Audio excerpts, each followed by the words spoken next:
Hotep brothers and sisters. It is a deep honor and a pleasure for me to introduce Patsy Jo Hilliard, my big sister. You see, we grew up in Denver. Patsy Jo and Asa have always been in my life. Growing up in Denver, it was the maroon within us. It was in Denver that we experienced the socialization process. It was where we learned values of our culture. It was where we learned who and whose we are.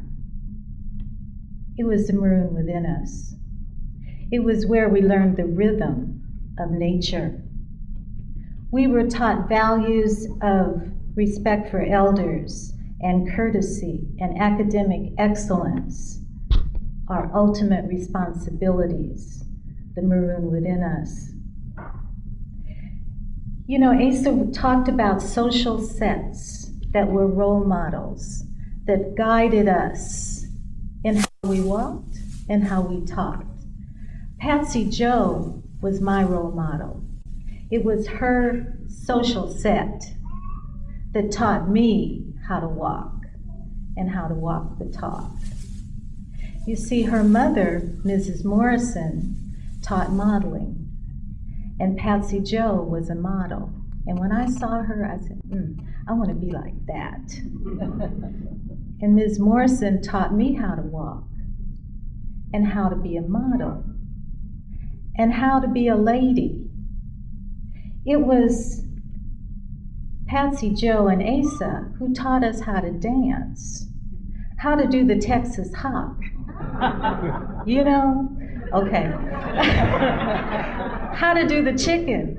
I'm going way back. They were the trendsetters.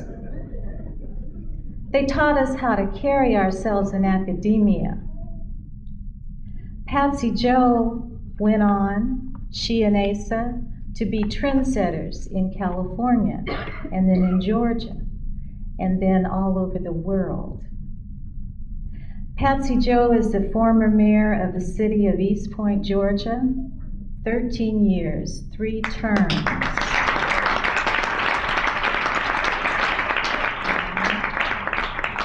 She is a former board member of the South San Francisco Unified School District.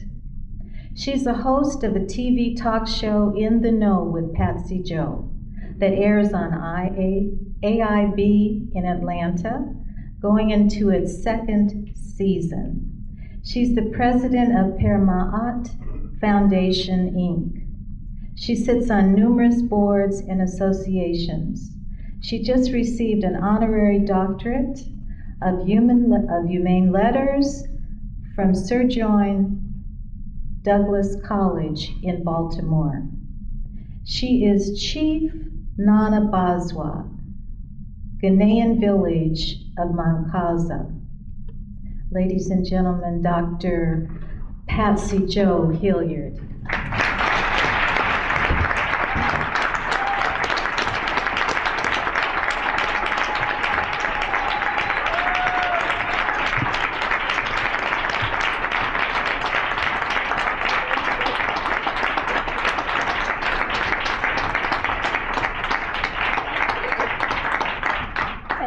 Thank you. To Madam President Dorothy Holmes, to Mr. President-elect Dr. Benson Cook, to officers and members of the Association of Black Psychologists, and to the distinguished board members. Hotep and greetings, family. And I want to thank you very much for inviting me to be a part of your 40-year celebration. 40 years is a long time, and I can remember many a plane ride to ABPsi conferences with my dear husband. I'm proud of you, and you inspire me with your commitment to sustaining this important institution that is committed to the mental and spiritual health of our people. I want you to know that all of your tireless efforts are appreciated. Thank you, congratulations, and kudos to you. It's great to see so many familiar faces And I want to take this opportunity to thank you all on behalf of my family for all of your many expressions of sympathy at the passing of my husband. We are all taking this one day at a time. Little Asa has many challenges. Many of you knew him as Little Asa. He's, of course, bigger than most of you here. He's had the same name as his father, and that was always a problem for him. And it's really one now, because as he sees people, they're all telling him how they miss his father. And so it's a continual challenge for him to adapt to this. Roby, who is here with me, and I'm very happy. Roby, stand up. Roby. Roby is a legislative assistant with the Georgia General Assembly, and she was the former executive associate who managed ACE's engagement. So many of you probably were in touch with Roby. When sometimes Asa wouldn't do what Roby wanted him to do, or she would call me and say, "Mom, you see, Daddy did it again. I told him he didn't have time to go there." And of course, we couldn't control that, but she did an outstanding job. Hakeem is an attorney. That's my youngest son. He tries to keep me out of trouble. He did pretty well during my terms as mayor.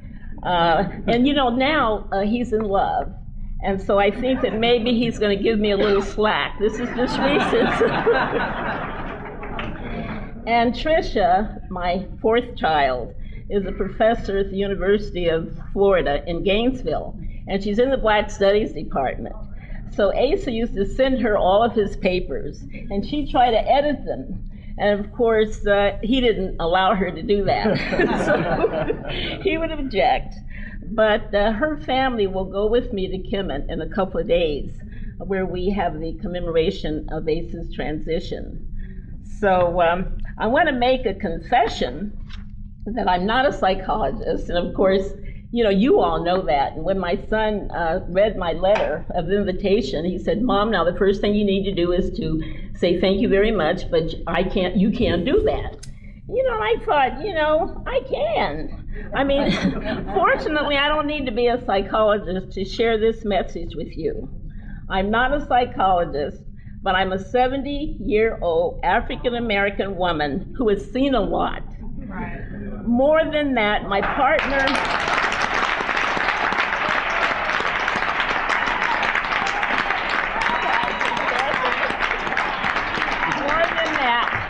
My partner of 50 years was a brilliant, handsome, kind, generous, and loving psychologist who taught me so much.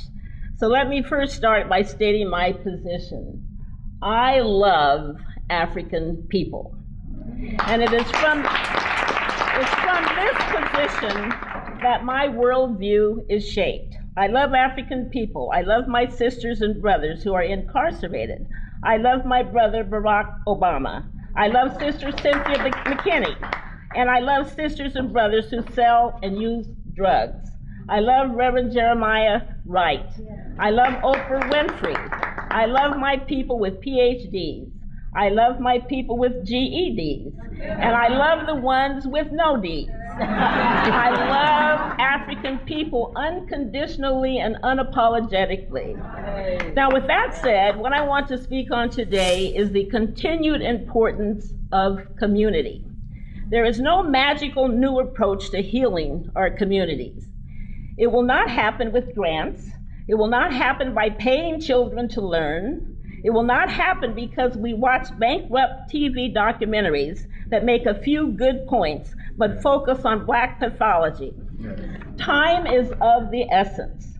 The traditional African philosophical concept of community is based on spirit.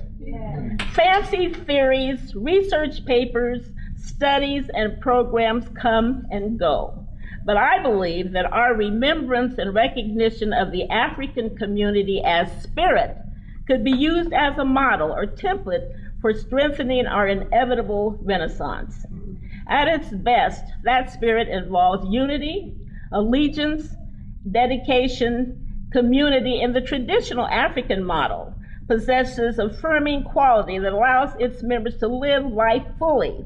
It's like living in a we world, a place where individualism is replaced with a commitment to community and community responsibility.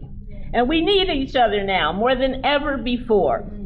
The physical and mental brutality of the Ma'afa that characterized our interest into the American shores, our community is still not as intact as it needs to be. It is separated from the strength that comes from spirit. It is common knowledge where we came from, what we have been through, what we are still enduring. It is a testament to God and our ancestors that throughout our history in this country, which has been filled with chaos, strife, and struggle, we are still able to fill the air with laughter, to create, to defy odds, to lift up and to be lifted, to dream, to hope, to believe. And what I think is our finest quality is to forgive. And since we have the capacity to encompass all of those things, we should also be able to journey back to a sense of community. Central to building a strong community is African-controlled socialization. Now, Asa G. Hilliard said, and I quote, "Socialization is an unavoidable obligation of any community. It can never be abandoned to aliens and bureaucracies without the death of both the community and the child, sometimes both virtually and actually." He went on to say, socialization includes what we call education and training. But is much more than either of these. Socialization involves, at its core, the intergenerational cultural transmission of an ethnic family. Now, I wonder what we could have been if our destiny had not been interrupted, if we had not been forcibly torn apart from our mother Africa. Imagine a child snatched from her mother's arms. That child would be left with scars, scars that would need to be healed.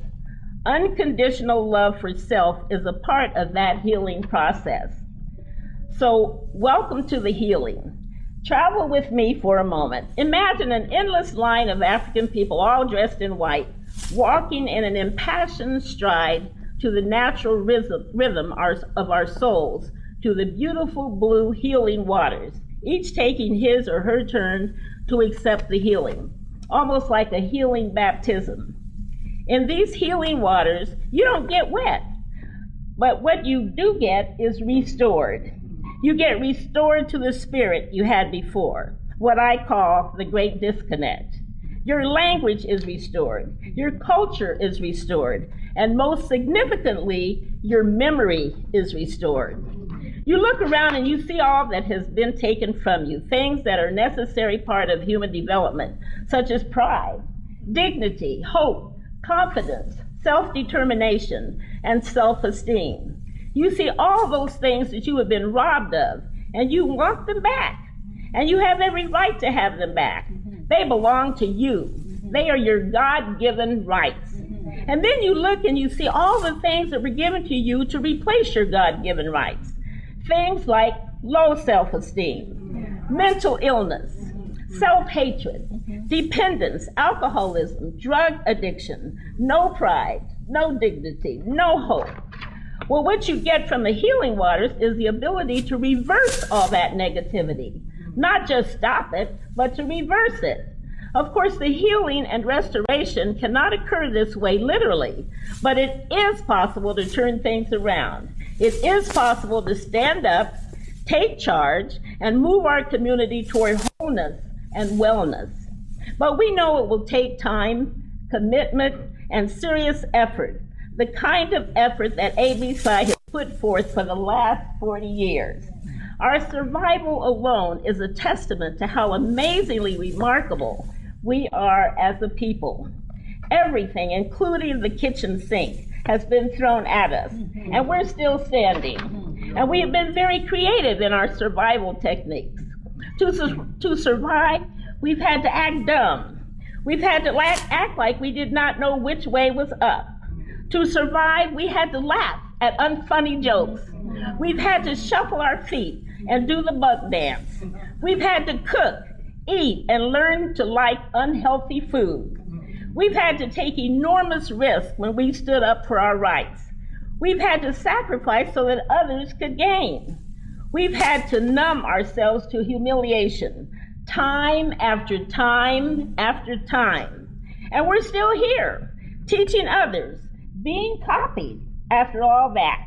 We're still here standing tall, competing with and surpassing others who will have had enormous benefit handed to them on a silver platter. Now I ask you, how can you not love a people who can endure all that and still remain powerful beyond measure? Recently, more and more, when I'm seeking a better understanding about life or some philosophical matter, I find myself thinking back to my childhood. I have come to realize the role of my childhood experiences and how they have shaped and continue to shape my current worldview. During my formative years, I was fortunate to have a strong family. My father, Elmer Morrison, was a railroad porter. His quiet dignity was a testament to African fathers who did what they had to do to take care of their families. My mother, as Gayle said, Jessica Morrison, was a beautician, but she also taught youth in the community how to hold their heads up and to be excellent in anything they tried. All of the children in the community became her children. My mother was beautiful and graceful, but she did not take anything off of anyone. She knew that she was an African queen, and proudly set an example for others to follow. She did this before the "it takes a village to raise a child" proverb became popular in America. We really didn't have a choice but to unite and have each one teach one. I think that we need to restore our family of community. We need to talk about it, paint about it, sing about it, and teach about it. Those who feel that they don't have a family should make one, start one. Bring the elders back into the fold and ask them about old times. Bring the children back into the fold so that they can watch and learn. But who can participate in the work that heals us? Again, Asa Hilliard said, socialization cannot be a single parent or a two-parent process in the African tradition. It is necessarily a community process. It takes a whole village to raise a child, yes, but more importantly, the deeper meaning here is that it takes a whole village to raise itself, which is what we do when we raise our children. We raise a community. The benefits of this socialization accrue to both our children and to ourselves, whether we have biological children or not. The most important among us is the children. An ideal world would be one where a newborn child is not just welcomed, but honored. This is 2008, and we have to give our children more than video games and hoop dreams. Children need love, guidance, and encouragement. Our charge is to nurture their spirit, appreciate their value, and bridge the connection between them and the wisdom of the elders. We also should be treated with utmost respect and care. This is a direct path to the spirit of community. The elders and the babies represent wisdom of the past and hope for the future. Even if we have the family members all lined up, the children, the elders, and everyone in between, it means nothing without the regular, unapologetic acknowledgement of the spirit. In all things, there is spirit. That includes community. I believe in community and all of its positive manifestations. No one wants to or should live in isolation. We need each other, and those of us who don't know this already will find out soon. Change is in the air. Many people feel this change will come whether Obama is president or not. Some of the changes will be good, and some will be challenging. Either way, we need spiritually grounded communities to handle things. What if there is an economic collapse, or what if there is one, an epidemic of homelessness and joblessness? Think about it. The manner in which we face the challenges that are directly ahead of us will spell success or disaster. In preparation, we must reclaim our African minds, take specific actions, and focus on strengthening our communities. It is a continual process of restoration, but we must be in constant pursuit. You are the healers. You have many tasks before you in the months ahead. One task that is critical: you must help our people to see that we are all interconnected. The challenge is making sure that a strong community spirit is replenished and nourished so that during good times and during challenges, family will see the community as a place to find a home in each other's heart, mind, and soul. A place where every person is born with a purpose, a gift. Instead, your role in community should be looked at as a loving sacrifice, sort of like tending your garden. If you take care of your garden will take care of you. In exchange, your community provides you with encouragement and inspiration, support, spirit, and presence. Community in this context might seem out of touch in today's world, but that is exactly why we need to return to that base. Return to where we were before the great disconnect. It's the life force of Sankofa, where one must return to the past in order to move forward. We need to use what was good in the past and move it forward to advance our progress. The African concept of community must be re-infiltrate our consciousness, making us stronger, making us more unified, and being reflective in our lifestyle. This is critical to our survival and to the work that you must do. Asa touched many lives. He often talked about his colleagues and his many students around the world who were studying, focused, and committed to the task of healing our communities. This made him really very happy. The study and focus must continue. Beware of trivial distractions, and do not be fooled by wolves in sheep's clothing who may try to take you off the important path of healing African communities. In closing, I'd like to say that heart to heart, the heart of our African ancestors beats true, tirelessly, long and strong. And we cannot not be who we are and be healthy. Mind to mind, our African consciousness transcends time, space, and eternity if we only stay tuned.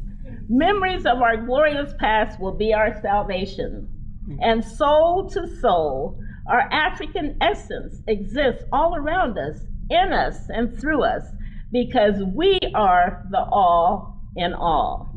So please understand where I'm coming from when I say I love African people, unconditionally and unapologetically. I love us because we're amazing. I love us because we're phenomenal. I love us because we're beautiful. And one more thing I'd like for you to repeat after me, each line of this short affirmation. I am because we are. I am because we are. And because we are. And because we are. Therefore, I am. I am. Thank you very much for that.